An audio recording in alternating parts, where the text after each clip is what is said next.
Hello mga kami nakakataba ng puso, mga kami. Sa nakikita nyo mga kami, mayroon pong volunteers na Yuminglong volunteers na talagang nag-post sila ng tarpaulin sa kanilang labas bahay. And of course, this is a simple thing. It's a big impact.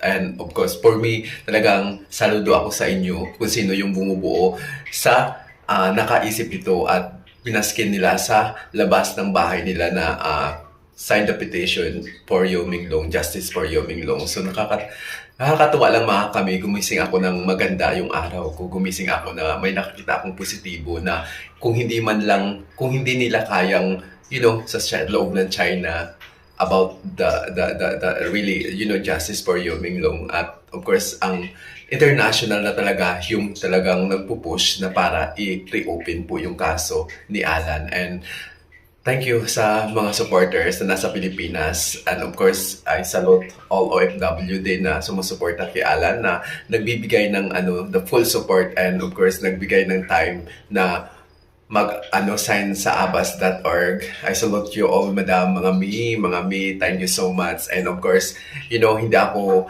magsasawa na mag-post or mag-upload ng video hanggat hindi mabigyan ng justice si Yo Minglong sa ganitong paraan, napakasimple na paraan. Pero this is a very big impact and awareness also that stop those violence, stop those kind of yung alam mo yun, yung sakit sa dibdib eh. Hindi lang kasi isa eh. It's not about Alan case. It's about those previous artists who passed away that really innocent na they didn't receive a justice, di ba? Yung nahulog kuno sa building, na kuno, ang dami-dami nilang kadramahan sa buhay and yet nag-i-exist pa rin tong mga taon to and nakakalungkot lang kasi parang rotation lang, paulit-ulit nilang ginagawa at tsamba lang talaga. Talagang good luck for them talaga kasi nagkataon na tinabla nila si Alan. And for me, di ba, napakabuting taong itong taon to.